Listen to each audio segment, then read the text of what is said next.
Hello students, स्वागत है आप सभी का आपके अपने यूट्यूब चैनल स्टडी विद एहसान पर। जैसा कि थंबनेल से आपको मालूम है कि आज के इस वीडियो में हम लोग मैट्रिक गणित के कुछ इंपॉर्टेंट वस्तुनिष्ठ प्रश्नों को, जी हाँ, क्लास 10 के मैथ्स के इंपॉर्टेंट प्रश्नों को देखने जा रहे हैं। और मैं आपको बता दूं कि ये सारे प्रश्न जो हैं वो बिहार बोर्ड के द्वारा जारी किए गए ऑफिशियल मॉडल पेपर से लिया गया है, तो इसलिए और भी क्वेश्चन अहम है, क्योंकि इन क्वेश्चन को बनाने से आपको पता चलेगा कि किस लेवल के क्वेश्चन और किस तरह के क्वेश्चंस आपके परीक्षा में आने वाले हैं, और ये बनाना आपके लिए बहुत ही ज़्यादा अहम है।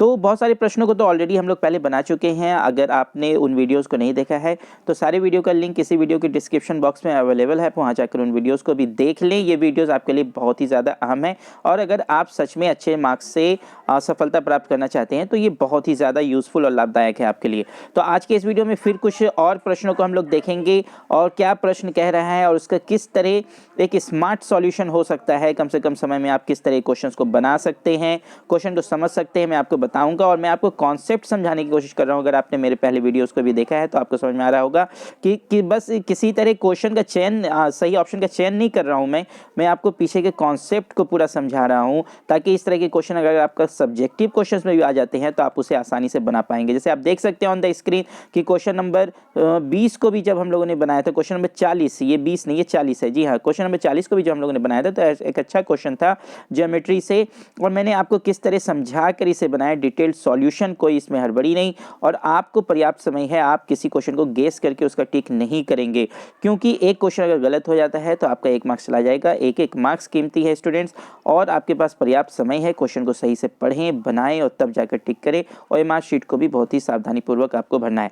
तो चलिए, ज़्यादा वक्त आपका नहीं लूंगा, आपको पढ़ना बहुत है, वक्त कम है, परीक्षा करीब है। बस एक छोटी सी रिक्वेस्ट, अगर आप चैनल पर नए हैं तो चैनल को सब्सक्राइब कर दें और बेल आइकन को प्रेस कर दें। सवाल नंबर 42 आपके स्क्रीन पर, दो वृत्तों के क्षेत्रफलों का अंतर 100 सेंटीमीटर स्क्वायर तथा उनकी परिधियों का अंतर 20 सेंटीमीटर है, उनकी त्रिज्याओं का योग क्या होगा। बहुत अच्छा क्वेश्चन बिहार बोर्ड ने सेट किया है, और काफ़ी कॉन्सेप्चुअल क्वेश्चन है। अगर आपने सही से पढ़ा है तभी आपसे ये क्वेश्चन बनेगा, नहीं तो नहीं बनेगा। तो चलिए मैं आपको बताता हूं कि ये क्वेश्चन जो बहुत ही अच्छा क्वेश्चन है वो किस तरह आप बना सकते हैं। तो क्वेश्चन में आपका ये दिया है, पहले मैं आपको क्वेश्चन समझा दूं कि दो वृत्त है आपका, दोनों वृत्त के क्षेत्रफलों का जो अंतर है वो आपका क्या दिया हुआ है, 100 सेंटीमीटर स्क्वायर दिया हुआ है, और दोनों वृत्तों की परिधियों का जो अंतर है वो 20 सेंटीमीटर दिया हुआ है। तो हमें क्या निकालना है, हमें त्रिज्याओं का योग निकालना है। जी हाँ, दोनों वृत्तों की त्रिज्याओं का योग निकालना है।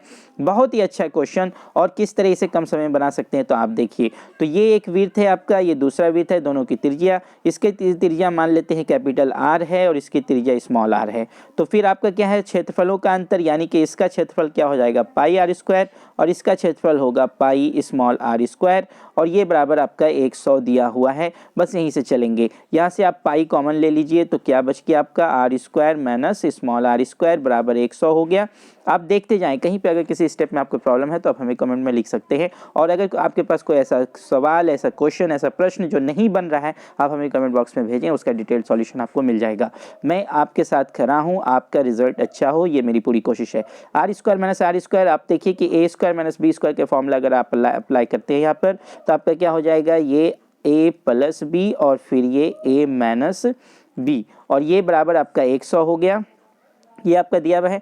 अब देखिए, ये हम क्या करेंगे कि पाई और ये आर माइनस आर जो आपका है ये मैं पहले लिख लूँगा, तो ये क्या हो जाएगा, आर माइनस आर, और फिर ये आर प्लस आर को बाद में लिख लेता हूँ, कोई मुश्किल नहीं है। आर प्लस आर बराबर आपका क्या हो गया, 100 हो गया। तो अब ये देखिए कि परिधियों का अंतर आपका कितना दिया है, 20 दिया है। तो आप क्या कीजिए यहाँ पर कि यहाँ भी 2 से मल्टीप्लाई कर दीजिए और यहाँ भी 2 से मल्टीप्लाई कर दीजिए। वो ऐसा क्यों किया हमने, क्योंकि परिधि क्या होता है 2 पाई आर, और परिधियों का अंतर आप देखिए क्या हो जाएगा, 2 पाई आर माइनस आर, है ना। जब इसे आप मल्टीप्लाई भी कर देंगे तो 2 पाई आर और फिर 2 पाई माइनस आर ये मिल जाएगा। तो यहाँ पर 2 पाई कॉमन लिया हुआ है, आर माइनस आर आपका, तो ये पूरा आपका क्या है, परिधियों का अंतर है। तो परिधियों का अंतर आपका कितना दिया हुआ है, 20, और फिर यहाँ पे क्या बच गया, आर प्लस आर, और 100 गुना 2 आपका हो गया 200। उसके बाद फिर ये आर प्लस आर को आप इधर रहने दें, और ये 200 आपका ऐसे है, और फिर ये 20 आपका क्या हो जाएगा, इधर भाग में आ जाएगा। जब इसे आप काटेंगे तो 20 नहीं के 200 आपका कट गया, तो आर प्लस आर का मान जो आपका आ गया वो 10 आ गया। तो ये त्रिज्याओं का योग आपका 10 हो गया। बहुत ही अच्छा क्वेश्चन था और आपको मैंने समझा दिया। उम्मीद करता हूँ कि आप भी समझ गए होंगे। जब ऑप्शंस को आप देखेंगे तो ऑप्शन नंबर सी में आपका 10 सेंटीमीटर है, इसलिए आपका ऑप्शन सी सही हो गया। इसी बात पर वीडियो को लाइक कर दें स्टूडेंट, शेयर कर दें और चैनल को सब्सक्राइब भी कर दें। बहुत ही अच्छा क्वेश्चन था और मैंने आपको बहुत ही सिंपल वे में अच्छी तरह से बता दिया। अगर आप में से कोई ऐसे हैं जिनको ये क्वेश्चन नहीं समझ में आया है, तो सॉल्यूशन नहीं समझ में आया या कोई प्रॉब्लम है, ऐसे तो मैंने अपनी तरफ से बहुत ही अच्छे तरीके से बता दिया। फिर भी अगर कोई डाउट है तो आप हमें कमेंट बॉक्स में लिखें, आपको और भी ज़्यादा अच्छे तरीके से मैं समझाने की कोशिश करूँगा। और जब तक आपको समझ में नहीं आए मैं आज छोड़ने वाला नहीं हूँ, मैं आपको समझा कर ही रहूँगा। तो ठीक है, आपका रिजल्ट अच्छा हो, आपकी परीक्षा अच्छी हो, इसके लिए मेरी पूरी कोशिश है। उसके बाद फिर आप सवाल नंबर 43 देखिए, वीडियो को लाइक भी कर दें, शेयर कर दें और चैनल को सब्सक्राइब कर दें। फिर देखिए, यदि बिंदु 5P तथा 2 जीरो के बीच की दूरी 5 है तो P बराबर क्या होगा। जी हाँ, ये निर्देशांक ज्यामिति से आपका ये क्वेश्चन है, जिसे कोऑर्डिनेट ज्योमेट्री कहते हैं। 2 पॉइंट आपका गिवन है और उसके बीच की दूरी गिवन है, एक अननोन जो यहाँ पे आपका P दिख रहा है, उस P को आपको निकालना है। तो कोई प्रॉब्लम नहीं है, आपने देखा दो बिंदुओं के बीच की दूरी क्या होती है, x2 minus x1 whole square plus y2 minus y1 whole square और बराबर क्या होता है, यही आपका डिस्टेंस है और ये डिस्टेंस स्क्वायर रूट के अंदर, और ये आपका कितना दिया हुआ है, P दिया हुआ है, तो आप यहाँ पे P लिख लेंगे। ठीक है, अब हम लोग क्या करेंगे, बिंदु के जो निर्देशांक हैं, x निर्देशांक और y निर्देशांक, तो देखिए x1 y1 आपका ये हो गया, x2 y2 ये हो गया, तो x2 माइनस x1 क्या हो जाएगा, 2 माइनस 5, तो यहाँ पे आपका हो जाएगा 2 माइनस 5 का whole square plus y2 minus y1, y2 आपका क्या है 0 और y1 क्या है P, तो ये क्या हो जाएगा आपका फिर 0 माइनस P का होल स्क्वायर। और एक चीज़ यहाँ पे आपका डिस्टेंस, यहाँ पे P नहीं दिया हुआ है, आपका डिस्टेंस क्या दिया हुआ है 5 दिया हुआ है, इसलिए डिस्टेंस आप यहाँ पे क्या रखेंगे 5। देखिए यहाँ पे डिस्टेंस क्या है 5, दूरी 5 हो तो P का मान निकालना है हमें। फिर ये आपका अंडर रूट है और ये बराबर 5 हो गया। अब यहाँ से देखिए कि यहाँ पे फिर अंडर रूट 2 माइनस 5 आपका क्या हो गया -3, तो -3 का स्क्वायर प्लस 0 माइनस P क्या हो गया -P का स्क्वायर और बराबर ये आपका क्या हो गया 5। उसके बाद फिर देखिए कि -3 का स्क्वायर 9 और -P का स्क्वायर P स्क्वायर और बराबर ये आपका 5 हो गया। अब दोनों तरफ वर्ग करेंगे तो इधर आपका क्या होगा, इस वर्ग, ये जो स्क्वायर रूट है ये हट जाएगा और इधर आपका 5 का स्क्वायर क्या हो जाएगा 25। ठीक है, क्योंकि ऑब्जेक्टिव क्वेश्चन है इसलिए हर स्टेप को दिखाना कोई ज़रूरी नहीं है। यहाँ पे आपका क्या हुआ, देखिए कि ये स्क्वायर रूट जब आपका हट गया तो इधर आपका क्या आ जाएगा, वर्ग आ जाएगा, इस पर क्या आ जाएगा पावर 2 आ जाएगा, इसलिए पावर 2 आने की वजह से ये क्या हो गया आपका 25 हो गया। बात समझ में आ गई आपको।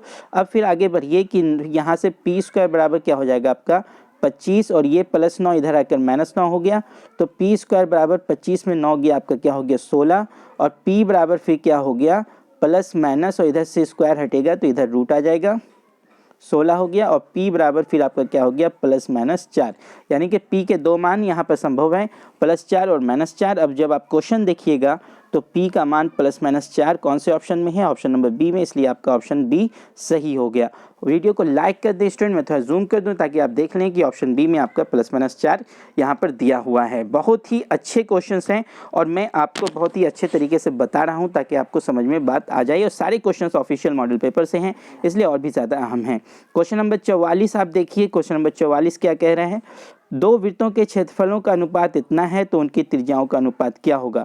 तो त्रिज्याओं का अनुपात निकालने के लिए आपको क्या करना है, जो भी आपका क्षेत्रफल दिया हुआ है उसका आप वर्गमूल ले लीजिए 36/49। जी हाँ, तो 36/49 का आपका क्या आ जाएगा, मैं पिछले सॉल्यूशन को थोड़ा इरेज कर दूं, अगर आपको उसे फिर से देखना है तो आप वीडियो थोड़ा पीछे करके देख लें। तो यहाँ पे मैं आपको क्या बता रहा था, चलिए मैं फिर से आपको बता देता हूँ कि ये आपका क्षेत्रफलों का अनुपात दिया हुआ है 36 और 49 और हमें त्रिज्याओं का अनुपात निकालना है। तो त्रिज्याओं का जो अनुपात होता है वो त्रिज्याओं का अनुपात क्या होगा, R1/R2 बराबर क्या हो जाएगा, रूट के अंदर आप एरिया रख लें, तो एक एरिया आपका 36 है और दूसरा एरिया 49 है। ठीक है ना, यही क्वेश्चन दिया हुआ है देखिए 36-49।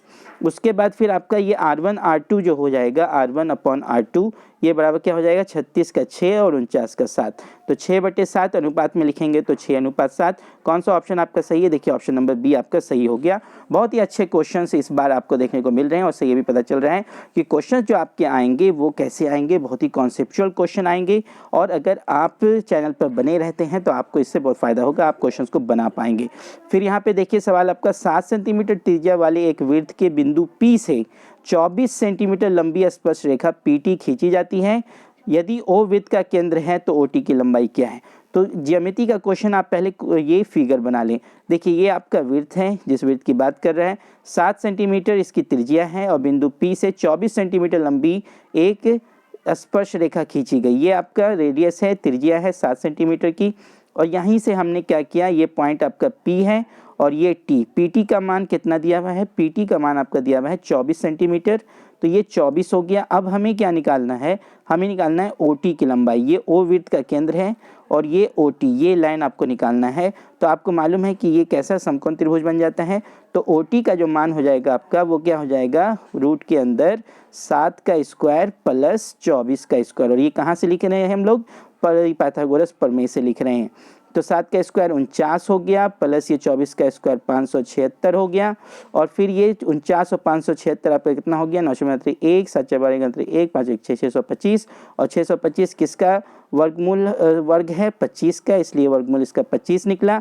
और OT की लंबाई आपकी कितनी निकल गई, 25, यानी कि ऑप्शन बी आपका सही हो गया। मैं जूम करके आपको दिखाता हूँ, 25 सेंटीमीटर ऑप्शन आपका सही हो गया। तो ये सारे क्वेश्चन बहुत ही ज़्यादा इंपॉर्टेंट हैं, स्टूडेंट्स इसे ज़रूर बना लें, बार बार बना लें, वीडियो को लाइक कर दें, शेयर कर दें, चैनल को सब्सक्राइब कर दें, क्योंकि इस तरह की बहुत सारी यूजफुल वीडियोस लगातार आपके चैनल पर अपलोड होती रहती हैं। तो चलिए आज के इस वीडियो में बस इतना ही, फिर मिलेंगे नए क्वेश्चंस के साथ नए वीडियो में। तब तक के लिए अपना ख्याल रखिए और बहुत मेहनत करते रहिए, और मैं आपके साथ हूँ। कोई क्वेश्चन में प्रॉब्लम हो तो आप हमें क्वेश्चन कमेंट बॉक्स में ज़रूर भेजिए।